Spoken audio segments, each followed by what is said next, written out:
Do you have prospects saying no to you despite you engaging in lots of prospects?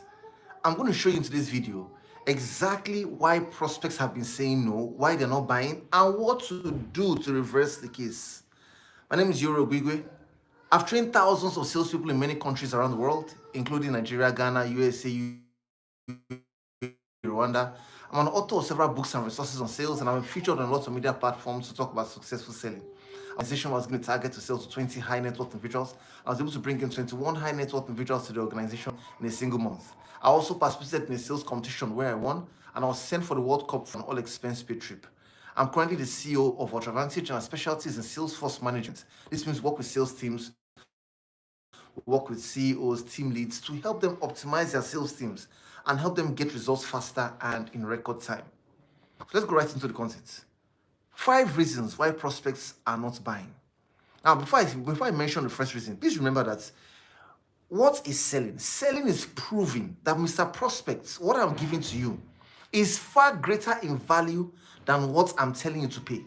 This means that in the prospect's mind, the prospect believes, when the prospect buys, he believes that he has underpaid. He believes that he got a good deal. That's why he is buying. Now, anybody who has not bought, it is because he doesn't believe he's getting a good deal. And for many reasons, he may not believe he's getting the good deal. That's what I'm going to mention to you right now.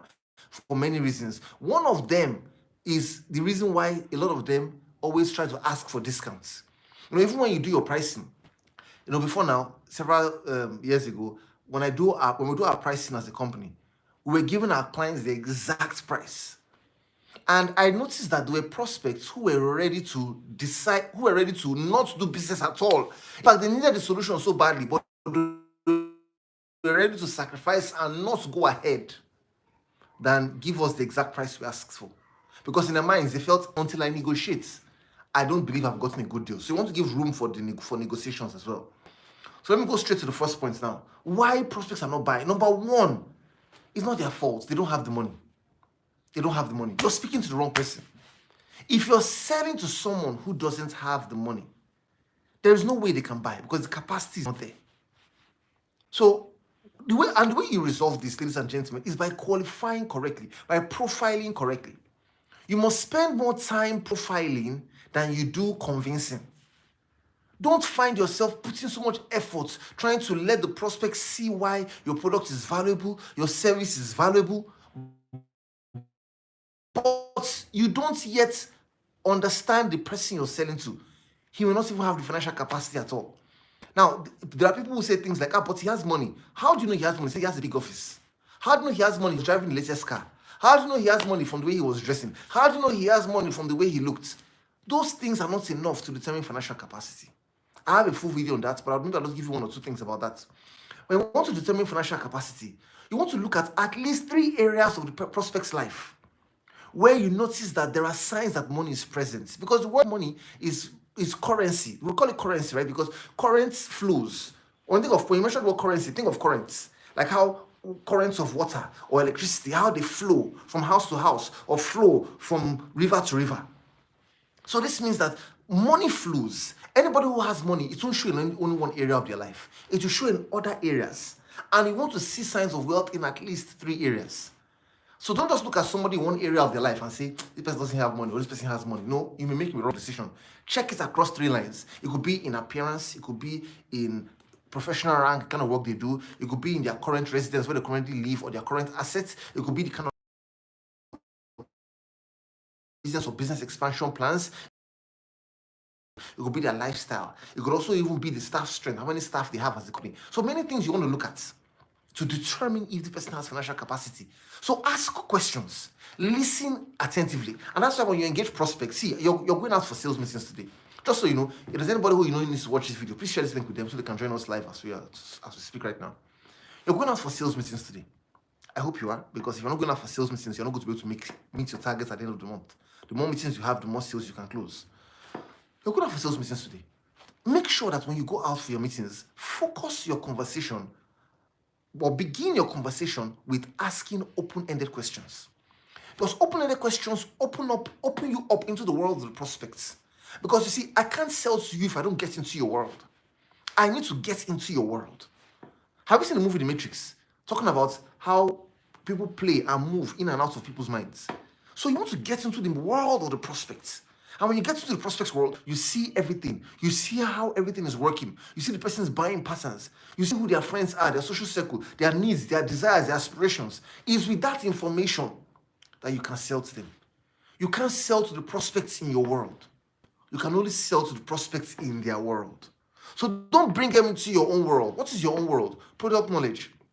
All the features and all the benefits. Or what you do, what your industry is like. Everything that is happening in the industry. Don't just bring them into your world. That's the secondary. The primary thing you need to do is get into their world. When you get into their world, you will then be able to help them and solve their problems at a much higher level. The second reason why prospects will not buy from you is they don't have the need. They don't have the need. If they don't have the need, then you'll be trying to force your product on the prospects, and it becomes irritating. It becomes more like product pushing. And this is why some people detest salespeople. They say things like, salespeople, they are too pushy. Now, don't be pushy. You are pushy, bringing them into your world. Don't bring them, go into their world and identify. Ask questions. Listen attentively. Let them bring you into their mind and let them tell you what exactly they are facing. If you ask questions, you will get answers. Now, position yourself to ask questions, right? You don't just meet a prospect and start asking questions. Mr. Prospect, thank you so much for the opportunity to be here today. Hope you don't mind. We don't like to ask our clients a few questions. These questions help us understand them and help us see how we can be of value to them. Can I go ahead, sir? These are questions we normally like to ask our clients. When you speak like this with the right tone of voice, you ask for permission to ask questions.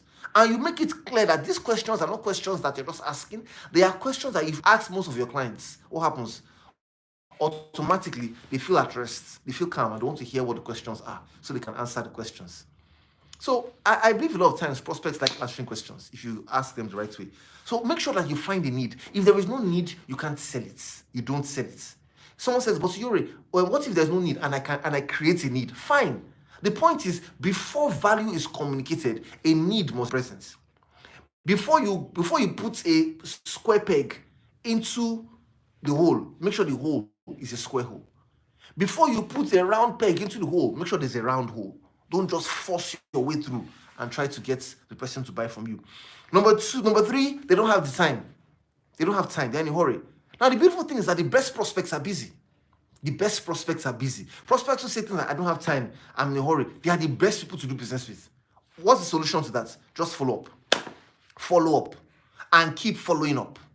Keep following up and keep asking for the time. Keep following up and keep asking for the time. Not all deals will be closed at the same time. Think of fishing. You can find mackerel every day. What we call Titus in this part of in Nigeria. You can find fish every day. Mackerel every day. Every other day, maybe. But you will not find sharks every day. You will not find octopus every day. So selling is like fishing, right? There are fishes that are dominant in the river. There are some that are scarce. People say things like, I don't have time. There are not so many. So when you find those ones, it doesn't make them any less valuable. And that's why using a CRM for documentation purposes is important. Every sales team needs to have a CRM where you can monitor and track conversations with your prospects. Now, the whole idea of the CRM is that imagine if I have a long list of prospects and I'm following them up through my CRM. I know that maybe the first 5 I've spoken to or I'm engaging, they are likely to close maybe the next 3 or the next 2. They are the ones who are saying, I don't have time. You record it on the CRM, and the CRM will keep prompting you to follow up. There are people, there's a deal we closed recently.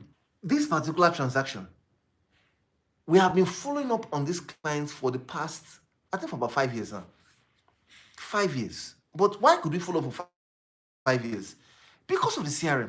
The CRM tool will trigger us. Call. Will trigger us. Follow up. Will trigger us. And we kept calling. We kept following up until when it was time. They they preferred us and we were able to get the business. So my point in all this is that make sure that you follow up to close this gap of time.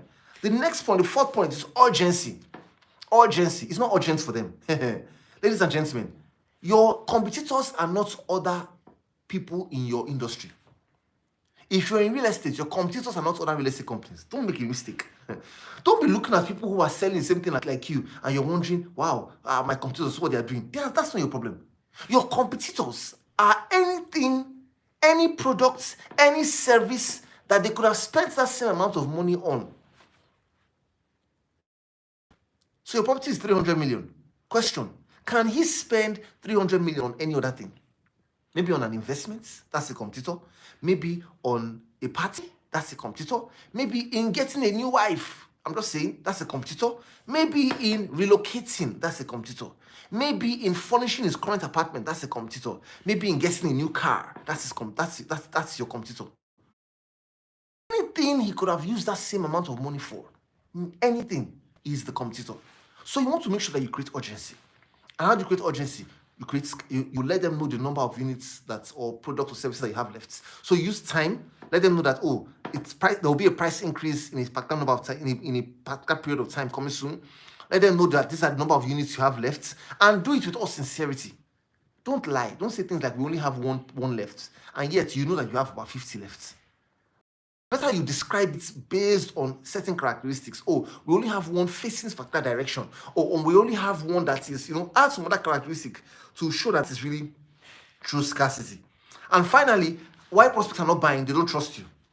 People do business with you if they know you, they like you, and if they trust you. If they know you because of your marketing, fantastic. They like you because of how you dress, how you appear, fantastic. But if they don't trust you, they won't do business with you.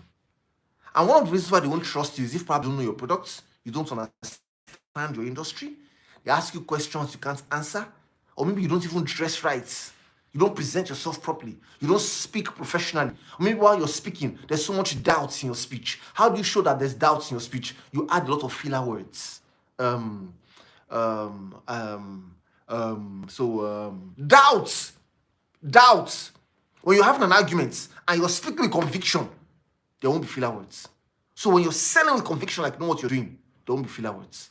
So if you put all these things to work, ladies and gentlemen, you're going to find out that you're going to be able to close sales faster, achieve your budget quicker, and in record time. Thanks so much for watching today's video. If you haven't subscribed to our channel, please subscribe today. You can subscribe here. You can watch this video here as well.